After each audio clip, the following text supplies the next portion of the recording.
निवेदन करती हूँ कि माननीय रक्षा मंत्री जी को उद्घाटन स्मृति प्रस्तुत करने की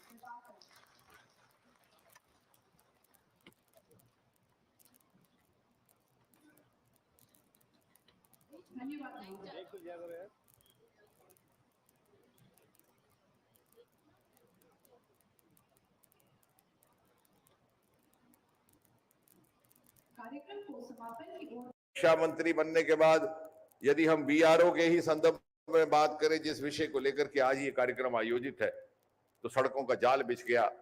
सीमा तक, जीरो लाइन तक आज बीआरओ के द्वारा सड़कों का निर्माण हो चुका है। जनरल राजीव चौधरी व्यक्तिगत तौर पर बहुत सहयोग करते रहे और मुझे ये कहते हुए भी हर्ष है कि सेवानिवृत्त होने से पहले उनका एक बड़ा कार्यक्रम और कहीं नहीं हमारे ही क्षेत्र में हो रहा है। और आज जब आदरणीय रक्षा मंत्री जी देश भर में एक नहीं, दो नहीं, 10 नहीं, 90 प्रोजेक्ट्स की लॉन्चिंग करेंगे, तो उसकी वर्चुअल लॉन्चिंग के लिए यदि किसी स्थान का चयन किया गया तो हमारे क्षेत्र का किया गया। ये माननीय राजनाथ सिंह जी का हमारे साथ जो लगाव है, हमारे साथ जो प्रेम है, उसका भी एक प्रतीक है।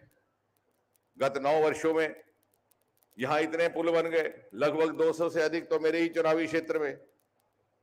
माननीय जी, आपकी बदौलत है मुझे यहां के लोग पुलों वाला एमपी कहने लगे। ये आपके आशीर्वाद से मुझे पदवी नसीब हुई। और इतना ही नहीं, बरसों से चले आ रहा भेदभाव समाप्त हुआ। चाहे धनराशि हो, चाहे दूसरे सब साधन हो, एक समान उनका वितरित होने लगा। जहां दूर सीमा तक सड़कों का निर्माण हुआ, वहां दूसरी ओर डोडा जैसे दूर दराज क्षेत्रों में मेरा अपना गांव, जहां हमारे पूर्वज कई बार बिना मोटर गाड़ी के दर्शन किए गुजर जाते, क्योंकि यातायात की कोई बहुत ज्यादा सुविधा नहीं थी। आज वहां नेशनल हाईवे निर्माणित हो रहा है। मुझे ये कहते हुए खुशी है और ये हमारी जानकारी में रहे, रिकॉर्ड में रहे कि बीआरओ ने एनएचएआई और एनएचडीएल के साथ भी सहयोग किया है। जनरल चौधरी जानते हैं, लखनपुर से जो हमारा हाईवे बन्नी बसोली से होकर के डोडा भदरवा पहुंचेगा, रास्ते में छतरगला की सुरंग आती है। भले ही उसका निर्माण भारतमाला के तहत होगा, लेकिन उस सुरंग का डीपीआर बीआरओ के तहत बीकन्स नाम की एजेंसी ने बनाया। अर्थात आपने एनएचएआई का भी सहयोग किया, दूसरी एजेंसियों का भी सहयोग किया। आज जहां हम खड़े हैं, यहां से एक्सप्रेस कॉरिडोर होकर के गुजर रहा है। 3 नेशनल हाईवे इस सारे क्षेत्र में। और बहुत ज्यादा बात ना कहते हुए, क्योंकि इस समय हम आपकी बात सुनने को मुंतजिर है, मैं अंत में केवल यही कहूंगा कि जहां बीआरओ के माध्यम से प्राप्त हुई नेमतों के कारण हम आपको अपना मुहाफिज समझते हैं, वहां सीमा पर एक सुरक्षित वातावरण जिस प्रकार का पैदा हुआ है, हम आपको अपना संरक्षक भी मानते हैं, गार्डियन भी मानते हैं। और वो कहते हैं कि उस मुल्क की सरहद को कोई छू नहीं सकता जिस मुल्क की सरहद की निगहबान है प्रधानमंत्री मोदी, और जिस मुल्क के रक्षा मंत्री हैं आदरणीय राजनाथ सिंह जी। धन्यवाद महोदय। प्रस्तुत है चलचित्र जो कि दर्शा रहा है 90 परियोजनाएं, जिनमें 61 सेतु, 24 सड़कें, 2 हेलीपैड, 2 रनवे तथा 1 सुरंग, जिनका निर्माण बीआरओ द्वारा अति दुर्गम क्षेत्रों में चुनौतीपूर्ण परिस्थितियों में किया गया है। प्रस्तुत है चलचित्र। सीमा सड़क संगठन राष्ट्र निर्माण में पिछले 62 वर्षों से कार्यरत है। हर वक्त देश की उन्नति में तत्पर ये संगठन दिन रात ऊंचे व दुर्गम पहाड़ों पर नए रास्तों का निर्माण कर रहा है, जिससे हमारी सशस्त्र सेनाओं की सामूहिक जरूरतों को पूरा किया जा सके और इसके साथ साथ सीमावर्ती इलाकों के आर्थिक विकास को एक नई गति प्रदान की जा सके।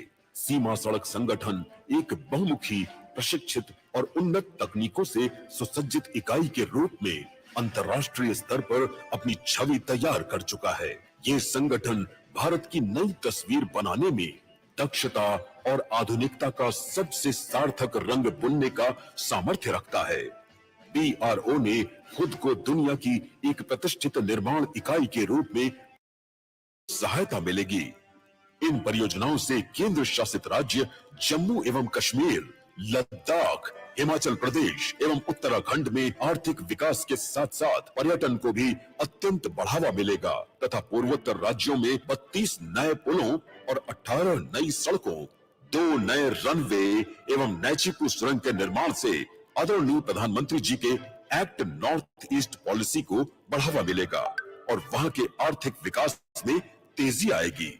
सीमा सड़क संगठन आदरणीय प्रधानमंत्री जी के आत्मनिर्भर भारत के सपने को साकार करने के लिए दृढ़ संकल्प है।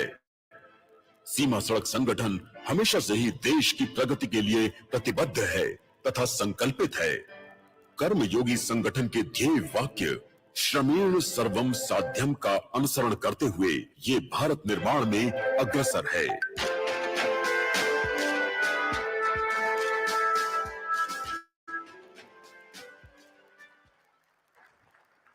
आज इस शुभ अवसर पर माननीय रक्षा मंत्री श्री राजनाथ सिंह जी के द्वारा लद्दाख में न्योमा लड़ाकू विमान हवाई पट्टी जो कि 13,700 फीट पर बनाई जा रही है के निर्माण कार्य का शिलान्यास भी किया जा रहा है। इस प्रतिष्ठित कार्य को 219 करोड़ की लागत से पूरा किया जाएगा। यह हवाई पट्टी भारतीय वायुसेना के लिए सामरिक एवं रणनीतिक दृष्टिकोण से अत्यंत महत्वपूर्ण साबित होगी। कार्य पूर्ण हो जाने पर इस हवाई पट्टी की गणना दुनिया के सबसे ऊंचे लड़ाकू विमान हवाई पट्टियों में होगी। अब मैं माननीय रक्षा मंत्री श्री राजनाथ सिंह जी से निवेदन करती हूं कि न्योमा हवाई पट्टी का ई शिलान्यास एवं अन्य क्षेत्रों की परियोजनाओं को राष्ट्र को समर्पित करने की कृपा करें।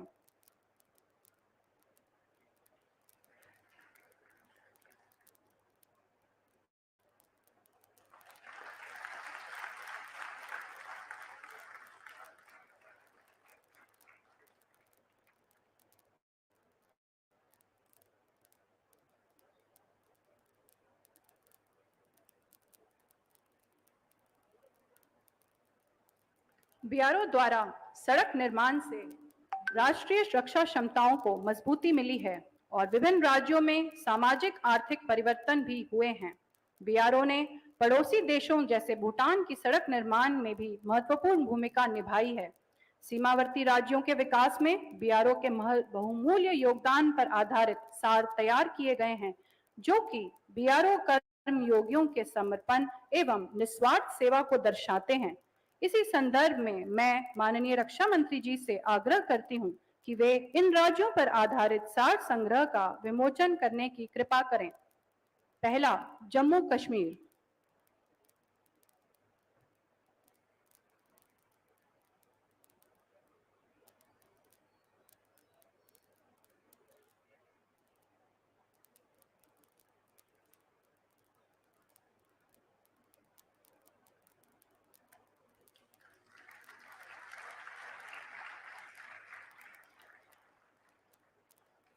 लद्दाख।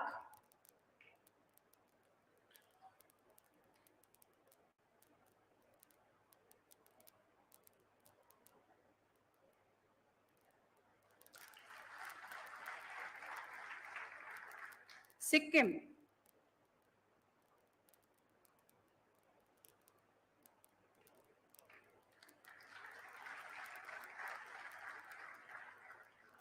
अरुणाचल प्रदेश।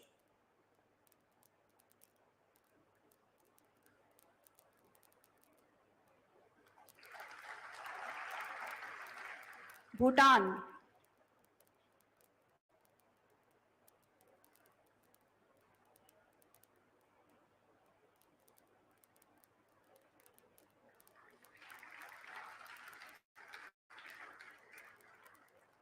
अंत में अमरनाथ जी यात्रा पथ। यह पहली बार है कि बीआरओ को अमरनाथ जी यात्रा की जिम्मेदारी सौंपी गई है, जिसे बीआरओ ने बखूबी निभाया है और यह बीआरओ के प्रति रक्षा मंत्री के विश्वास का प्रतीक है।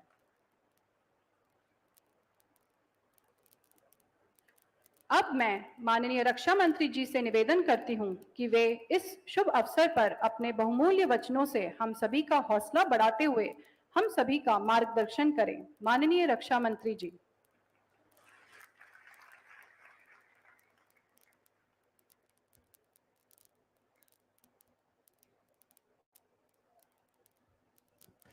कुछ हमारे साथी वीडियो कॉन्फ्रेंसिंग के माध्यम से जुड़े हुए हैं।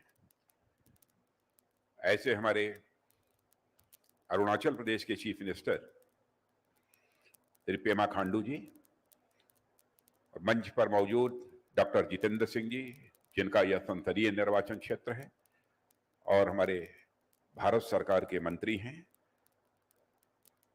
श्री समदुप लेप्चा जी, ये मिनिस्टर हैं department of roads and bridges Sikkim के, वो भी वीडियो कॉन्फ्रेंसिंग से जुटे हैं।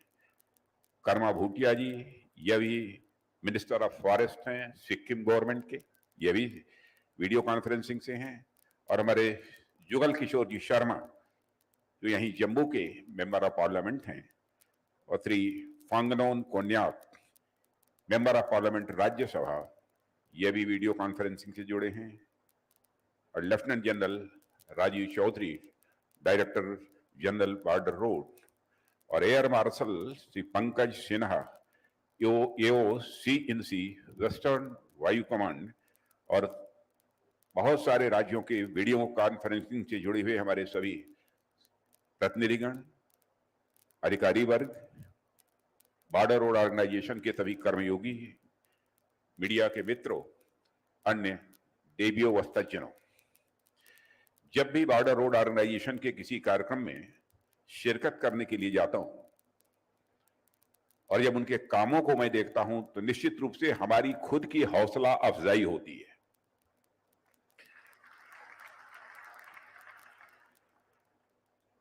और जब भी बॉर्डर रोड ऑर्गेनाइजेशन का कार्यक्रम शिलान्यास का हो अथवा लोकार्पण का,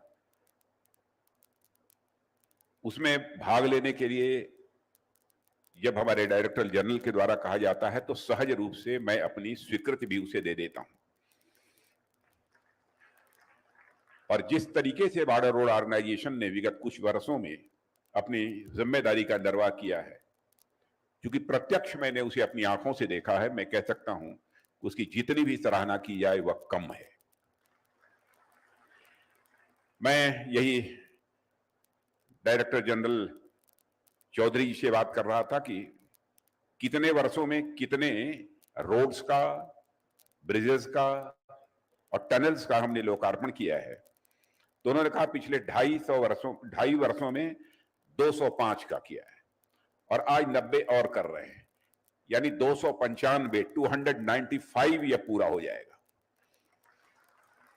तो मैं देख रहा था कि 900 डेज होते हैं, 900 दिन होते हैं, 900 दिनों में लगभग 300 रोड्स, ब्रिजेस और टनल्स, इन सब का जो है लोकार्पण हुआ है। यानी हर 3 दिन में एक बॉर्डर रोड ऑर्गेनाइजेशन के द्वारा निर्मित किसी न किसी परियोजना का उद्घाटन हुआ है। और सचमुच आज आप सबके बीच, इन हिमालय की चोटियों के बीच आकर मुझे बेहद खुशी हुई है। और मैं यहां पर आप सबके सामने यह भी चर्चा करना चाहूंगा कि यहाँ के जम्मू के रहने वाले लोग, मैं जानता हूं कि शास्त्रों का भी बहुत सारे लोग हैं जिनका अध्ययन है। आचार्य कल्हण का नाम सबने सुना होगा। यह 12वीं शताब्दी में उत्तर भारत के सबसे बड़े आचार्य यानी जो विद्वान होते थे उनमें से आचार्य कल्हण एक थे। और उनकी सबसे एक उत्कृष्ट रचना जो मानी जाती है वह राज तरंगणी मानी जाती है। और राज तरंगणी में ही आचार्य कल्हण ने हिमालय की श्रृंखला का वर्णन किया है। अब वह संस्कृत में है, वह संस्कृत में आपके सामने वह नहीं प्रस्तुत करना चाहता हूं, लेकिन उसका भावार्थ यह है कि जिस प्रकार शिशु, बच्चा अपनी माता की कोख में सुरक्षित रहकर पोषण ग्रहण करता है, ठीक उसी प्रकार यह क्षेत्र हिमालय की कोख में हर प्रकार से सुरक्षित है।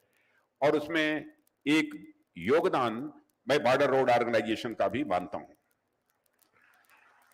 साथियों, हिमालय ने मानो अपनी शैल बाहुओं में मातृवर्ती क्षेत्र को शिशु के समान सुरक्षित रखा है और अपनी लगातार बहती जलधाराओं से उसको दुग्धपान भी कराया है।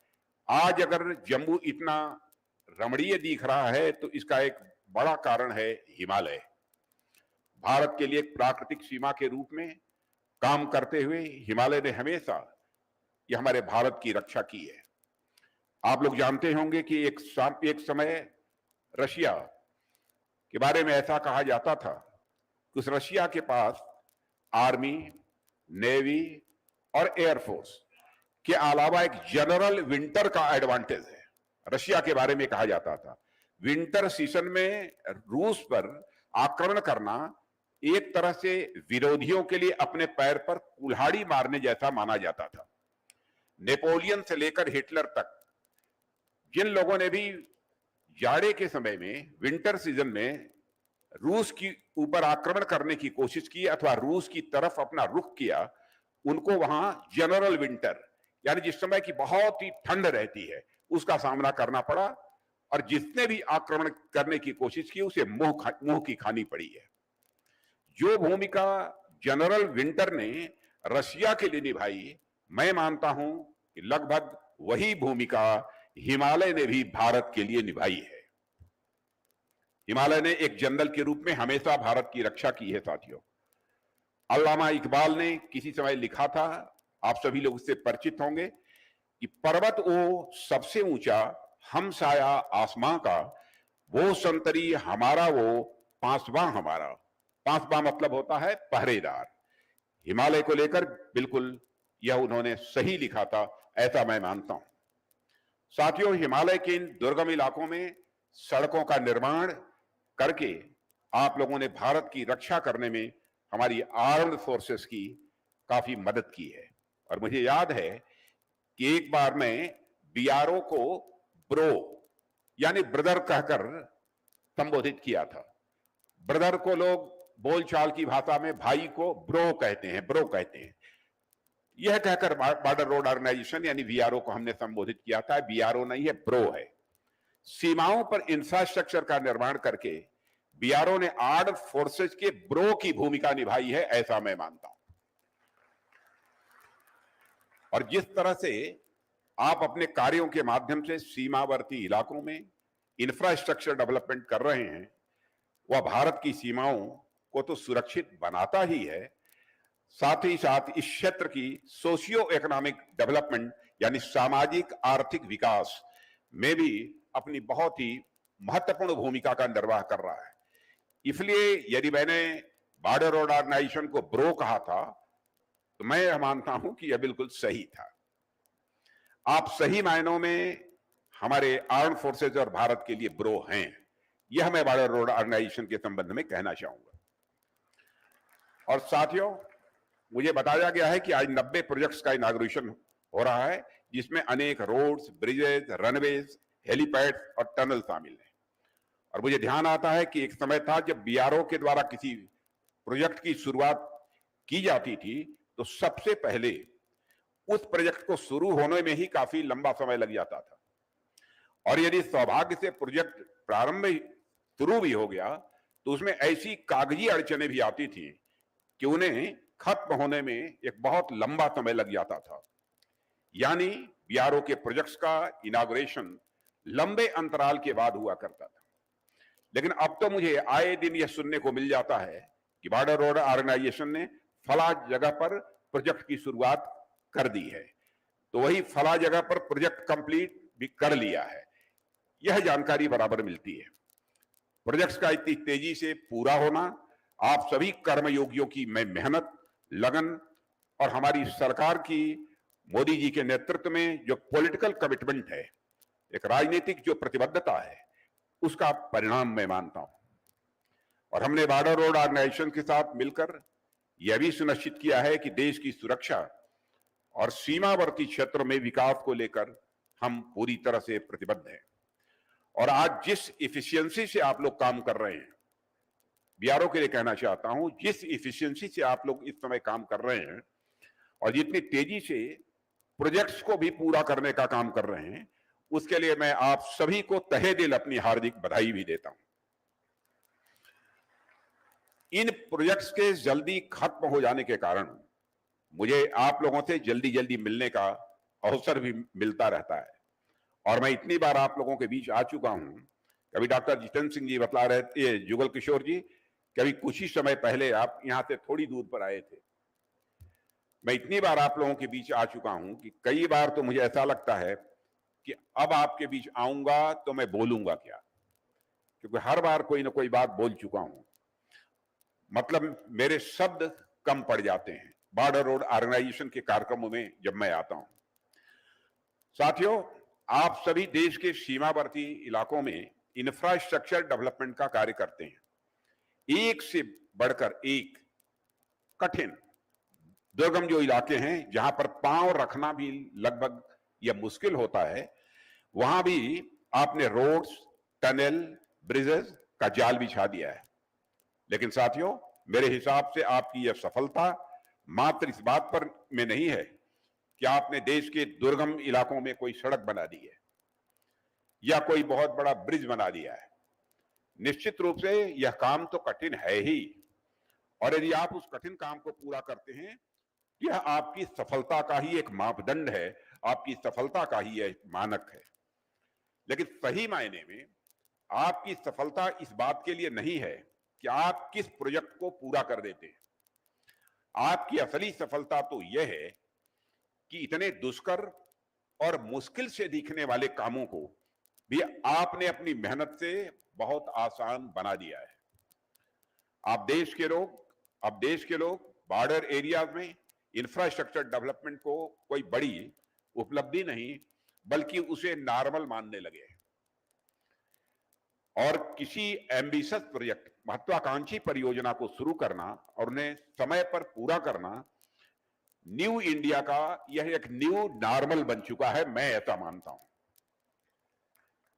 जैसे साथियों, कोई न्यूरो सर्जन होता है, न्यूरो सर्जन, आप उसका काम देखिए कि न्यूरो सर्जन का काम यह कितना मुश्किल होता है, लेकिन जैसे जैसे वह अपने काम में एक्सपर्ट होता जाता है, उसके काम करने की गति, उसके काम करने की क्षमता यह बढ़ती जाती है।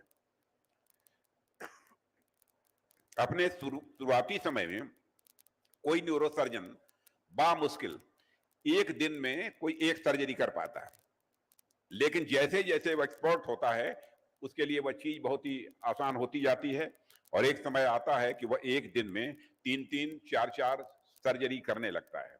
अब डॉक्टर जितेंद्र सिंह जी जानते होंगे कि इससे ज्यादा भी कर पाता है कि नहीं कर पाता है। एक ताजा उदाहरण आप इसरो को अभी देख सकते हैं, जिसकी चर्चा डॉक्टर जितेंद्र सिंह जी ने की है। आप सभी जानते होंगे कि अभी हाल में ही इसरो ने शिव शक्ति पॉइंट पर सफल लैंडिंग कराकर चांद पर भी भारत का झंडा गाड़ दिया है।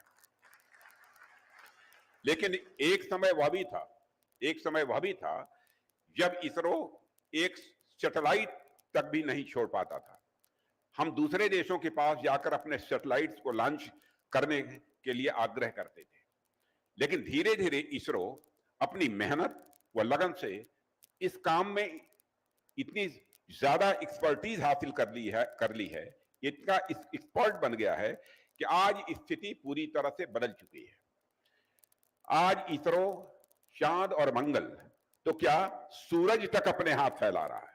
चांद और मंगल क्या, अब तो सूरज तक इसरो अपने हाथ फैला रहा है, और यह भारत के लिए तो सैटेलाइट लॉन्च कर ही रहा है, साथ ही दुनिया के अलग अलग देशों के 400 से अधिक सैटेलाइट स्पेस में इसरो लॉन्च कर चुका है। यह है हमारे इसरो की ताकत। आज सैटेलाइट लॉन्च करना इसरो के लिए बिल्कुल बाएं हाथ का यह खेल बन गया है। ठीक उसी प्रकार सीमावर्ती इलाकों जो दुर्गम और बहुत ही कठिन माने जाते हैं, वहां पर भी इंफ्रास्ट्रक्चर डेवलपमेंट करना, मैं समझता हूं बॉर्डर रोड ऑर्गेनाइजेशन के लिए यह बाएं हाथ का खेल बन चुका है। और आज आप सबकी यह मेहनत का ही यह परिणाम है कि आपने इस कठिन व मुश्किल से दिखने वाले काम को भी इतना आसान बना दिया है। और आप देखिए कि अक्टूबर 2020 में मैंने बालीपरा चार द्वार तवांग मार्ग पर 500 मीटर लंबी नेचुफू सुरंग की नींव रखी थी। नेचुफू, जिसको आपने देखा होगा भी। अभी 3 साल भी नहीं हुए कि आपने इस प्रोजेक्ट को कंप्लीट कर दिया, और आज मुझे इस बात की अत्यंत प्रसन्नता हो रही है कि मैं इस सुरंग को राष्ट्र को समर्पित कर दिया मैंने। साथियों, एक समय ऐसा भी था कि जब भारत में बॉर्डर एरियाज में सड़कें बनाना कूटनीतिक, राजनीतिक और भौगोलिक हर दृष्टि से नाकों चने चबाने जैसा होता था। यह एक कठिन काम है, लेकिन इस कठिन काम को भी जिस तरीके से बॉर्डर रोड ऑर्गेनाइजेशन ने इसे आसान बनाया है और जिस तरीके से आप सभी इसके अभ्यस्त हो गए हैं, उसके लिए आप सभी को मैं पुनः एक बार अपनी हार्दिक बधाई देता हूं। परफेक्शन माने किसी काम को ठीक तरीके से करना। परफेक्शन आप लोगों की अचीवमेंट नहीं, परफेक्शन आप लोगों की अचीवमेंट नहीं, आपकी उपलब्धि नहीं, बल्कि यह आप लोगों की आदत बन चुकी है, ऐसा मैं बॉर्डर रोड ऑर्गेनाइजेशन के लिए मानता हूं। यह बॉर्डर रोड ऑर्गेनाइजेशन का अचीवमेंट नहीं है, बल्कि यह आप लोगों का स्वभाव बन चुका है, यह आदत बन चुकी है। यह कोई साधारण बात किसी ऑर्गेनाइजेशन के लिए नहीं कही जाएगी। और साथियों, आज इस शुभ अवसर पर बॉर्डर रोड ऑर्गेनाइजेशन पूर्वी लद्दाख के न्योमा में एयरफील्ड पर भी काम शुरू करने जा रहा है और इसे लद्दाख में अग्रिम चौकियों पर तैनात सैनिकों के लिए स्टेजिंग ग्राउंड के रूप में विकसित किया जाएगा। और यह दुनिया के सबसे ऊंचे हवाई क्षेत्रों में से एक होगा। पूरे ऊंचे हवाई क्षेत्रों में से एक होगा कि सबसे ऊंचा हवाई क्षेत्र होगा? सबसे ऊंचे हवाई क्षेत्रों में से एक होगा, जो हमारे सशस्त्र बलों के लिए एक गेम चेंजर जैसा होगा, ऐसी मेरी धारणा है। और मुझे पता चला है कि बॉर्डर रोड ऑर्गेनाइजेशन को हाल में ही शिंकुला सुरंग के निर्माण का भी यह काम सौंपा गया है, जो हिमाचल में लाहौल स्पीति को लद्दाख के जास्कर घाटी से यह जोड़ेगा। यह हिमाचल और लद्दाख के बीच ऑल वेदर कनेक्टिविटी प्रदान करेगा। और मुझे यह भी बताया गया है कि 15,855 फीट की ऊंचाई पर यह सुरंग स्थित है। दुनिया की सबसे ऊंची सुरंग होगी, जो बॉर्डर रोड ऑर्गेनाइजेशन द्वारा स्थापित एक और अनोखा यह नया रिकॉर्ड बनेगा, ऐसा मेरा विश्वास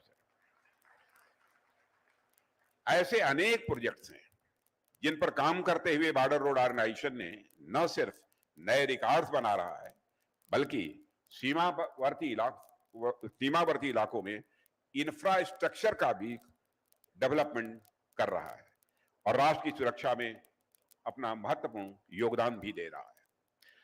साथियों, बॉर्डर एरिया में इंफ्रास्ट्रक्चर को बढ़ावा देना यह राष्ट्रीय सुरक्षा के लिए तो कारगर होता ही है, साथ ही साथ यदि कोई नेबरिंग कंट्री यानी हमारा कोई पड़ोसी देश हमारे साथ कोऑपरेशन की भावना रखता है, तो यह हमारे बीच की कनेक्टिविटी को भी यह बढ़ावा देता है। म्यांमार, भूटान आदि अनेक ऐसे देश हैं जहां पर बॉर्डर रोड ऑर्गेनाइजेशन ने सीमावर्ती इलाकों में इंफ्रास्ट्रक्चर बिल्ड कर हमारे बीच पीस एंड कोऑपरेशन को बढ़ाने में काफी सहायता की है। इसलिए सरकार में आने के बाद से ही अपने प्रधानमंत्री मोदी जी के नेतृत्व में हमने विशेष रूप से सीमावर्ती क्षेत्रों में विकासात्मक गतिविधियों को तेज किया है। और साथियों, आप सभी के प्रोजेक्ट्स यानी बॉर्डर रोड ऑर्गेनाइजेशन के प्रोजेक्ट्स और काम करने का तरीका, इसे मैं सिविल मिलिट्री फ्यूजन का भी एक बहुत बड़ा उदाहरण मानता हूं, एक बहुत बड़ी इसे मिसाल मानता हूं। सड़क पुल इत्यादि बनाने का कार्य सिविल सेक्टर के अंतर्गत आता है और देश की सुरक्षा का कार्य मिलिट्री सेक्टर के अंतर्गत आता है, लेकिन आप लोग तो स्वयं ही एक सिविल मिलिट्री ऑर्गेनाइजेशन हैं, यह मैं बॉर्डर ऑर्गेनाइजेशन के लिए कहना चाहूंगा। और आपने जिस तरीके से सिविल और मिलिट्री सेक्टर का सामंजस्य बैठाते हुए देश की सुरक्षा के लिए इंफ्रास्ट्रक्चर डेवलपमेंट करना आपने प्रारंभ किया है, मुझे लगता है कि आपका यह कोलैबोरेशन बॉर्डर इंफ्रास्ट्रक्चर के मामले में कई स्वर्णिम अध्याय लिखेगा। सिविल मिलिट्री फ्यूजन इस समय की जरूरत है, क्योंकि राष्ट्र की सुरक्षा की जिम्मेदारी सिर्फ सैनिकों की नहीं बल्कि सिविलियंस की भी होती है। इसीलिए मैं सिविल मिलिट्री फ्यूजन की बात मैं कर रहा हूं। यजुर्वेद का एक श्लोक है, वयम राष्ट्रे जागृयाम, अर्थात हम राष्ट्र की को जीवन और जागृत बनाए रखेंगे। हम यह संकल्प लेते हैं, यह कहकर कि वयम राष्ट्रे जागृयाम। मैं मानता हूं कि यह कथन जन जन तक पहुंचना चाहिए और राष्ट्र की रक्षा के लिए संपूर्ण राष्ट्र का एक समान दृष्टिकोण, यह आज के समय की यह मांग है। साथियों, हम सब लोगों को मिलकर भारत की सीमाओं की सुरक्षा के लिए काम करना है और साथियों, इसमें हमें सबका सहयोग मिल रहा है, यह बात मैं विश्वास के साथ कह सकता हूं। आप इसका उदाहरण इन प्रोजेक्ट्स में भी देख सकते हैं। अनेक राज्यों में अलग अलग रूलिंग पार्टीज हैं, लेकिन सीमावर्ती इलाकों में आधारभूत संरचनाओं के निर्माण में हम सब एक दूसरे के का साथ देते हुए लगातार आगे बढ़ रहे हैं। इस सहयोग के लिए मैं सभी राज्य सरकारों को भी अपनी तरफ से हार्दिक बधाई देता हूं और यही हमारे भारत की सबसे बड़ी विशेषता है। हमारे बीच आपस में चाहे कितना भी वैचारिक मतभेद हो, लेकिन बात जब देश की सुरक्षा की आती है, तो जब भारत माता की आती है, तो हम सभी सारे भेदभावों को भुलाकर एकजुट होकर अपने दुश्मन का सामना करने के लिए खड़े हो जाते हैं। यह है भारत की ताकत। और साथियों, एक बात पर मैं आप सभी से चर्चा करना चाहूंगा, और आप जानते हैं कि लंबे समय तक पूरी दुनिया में पर्यावरण और विकास की डिबेट चली है। विकास होगा तो पर्यावरण पर उसका प्रतिकूल असर पड़ेगा, यह कहा जाता है। एक समय ऐसा था कि विकास कार्यों को पर्यावरण के विरोधाभास के रूप में देखा जाता था और ऐसा माना जाता था कि यदि कोई विकास कार्य होगा तो पर्यावरण की शर्त पर ही होगा, यानी विकास होगा तो पर्यावरण प्रदूषित होगा, पर्यावरण गंदा होगा, यह माना जाता था। लेकिन अब धीरे धीरे लोगों की धारणा बदली और विकास की आवश्यकता को महसूस करते हुए सस्टेनेबल डेवलपमेंट यानी सतत विकास की अवधारणा दुनिया के समक्ष रखी गई है और यह प्रयास किया गया है कि पर्यावरण की सुरक्षा करते हुए डेवलपमेंट एक्टिविटीज को आगे बढ़ाया जाए। विकास तो हो, लेकिन हमारा पर्यावरण भी यह सुरक्षित रहना चाहिए। अब इसकी चिंता की जा रही है। वैसे तो मुझे पता है कि बॉर्डर रोड ऑर्गेनाइजेशन पर्यावरण को लेकर अपने जिम्मेदारियों के प्रति पूरी तरह से सचेत है और आप सब इंफ्रास्ट्रक्चर डेवलपमेंट के दौरान आधुनिक तकनीक और प्रौद्योगिकी का भी प्रयोग करते हैं ताकि पर्यावरण का काम कम से कम नुकसान हो, पर्यावरण का कम से कम नुकसान हो। लेकिन मैं फिर से आपसे इस बात का विशेष आग्रह करना चाहूंगा कि हम जितना ज्यादा हो सके उतना ज्यादा पर्यावरण के सुरक्षा पर ध्यान देते हुए विकास की गति को बनाए रखें, विकास की गति को बाधित न होने दें। साथियों, अब तक मिनिमम इन्वेस्टमेंट और मैक्सिमम वैल्यू के मंत्र के साथ बॉर्डर रोड ऑर्गेनाइजेशन ने काम किया है, लेकिन अब हमें इससे और आगे बढ़ने की आवश्यकता है। अब हमें मिनिमम इन्वायरमेंट डिग्रेडेशन यानी जितना कम हो सके उतना पर्यावरण का प्रदूषित होना, कम से कम प्रदूषित होना, और maximum national security, minimum environment degradation और मैक्सिमम नेशनल सिक्योरिटी तथा मैक्सिमम वेलफेयर के मंत्र के साथ मैं समझता हूं बॉर्डर रोड ऑर्गेनाइजेशन को अब आगे बढ़ने की जरूरत है। इसके अतिरिक्त मैं आपसे एक और मुद्दे पर बात करना चाहूंगा।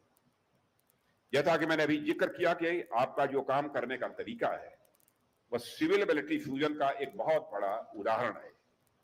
सिविल लिबर्टी फ्यूजन की वह एक मिसाल है, लेकिन बॉर्डर रोड ऑर्गेनाइजेशन को एज एन इंस्टीट्यूशन, एक संस्था के रूप में सीमावर्ती इलाकों में चल रहे किसी प्रोजेक्ट में वहां की लोकल बॉडीज, वहां की जो स्थानीय निकाय हैं और वहां की जनता के साथ भी मिलकर लगातार हमें काम करते रहना होगा, उनको विश्वास में लेकर काम करते रहना होगा। और साथियों, आप उन्हें अपने प्रोजेक्ट में शामिल करिए, उनसे वार्ता करिए, यह मैं बॉर्डर रोड ऑर्गेनाइजेशन से कहना चाहूंगा। और यह भी कहना चाहूंगा उनकी जरूरतों को भी समझिए और उनसे भी इनपुट लीजिए, हमें क्या करना चाहिए इस प्रोजेक्ट के निर्माण में। और कुछ लगता है कुछ अन्य सुझाव भी आते हैं, उस सुझावों को भी उनसे प्राप्त करना चाहिए। यदि आप ऐसा करेंगे स्वाभाविक रूप से उनका विश्वास और बढ़ेगा, आपका काम भी और आसान होगा। आपका काम सड़कें बनाकर एक स्थान को दूसरे स्थान से जोड़ने का तो है ही, लेकिन साथ ही साथ आपको अपने कार्यों से लोगों के दिलों को भी जोड़ना होगा। यह मेरा आपसे आग्रह है। साथियों, मेरा ऐसा मानना है कंस्ट्रक्शन ऐसा हो जो for the people, of the people और बाय द पीपुल की भावना का प्रतिनिधित्व करता हो, ऐसा कंस्ट्रक्शन होना चाहिए। इस अवसर पर इससे अधिक कुछ न कहते हुए मैं बॉर्डर ऑर्गेनाइजेशन इन सारे प्रोजेक्ट्स में को पूरा करने में जो कामयाबी हासिल हुई है उसके लिए मैं पुनः बधाई देता हूं। तथा आगे आने वाले प्रोजेक्ट्स के लिए भी उन्हें हार्दिक शुभकामनाएं देता हूं। और अंत में मैं इस विश्वास के साथ अपनी बात समाप्त करता हूं कि बॉर्डर रोड ऑर्गेनाइजेशन हमेशा एक प्रो की तरह इस प्रकार भारत के बॉर्डर एरिया में पूरी क्षमता के साथ भविष्य में भी यह काम करता रहेगा। इन्हीं शब्दों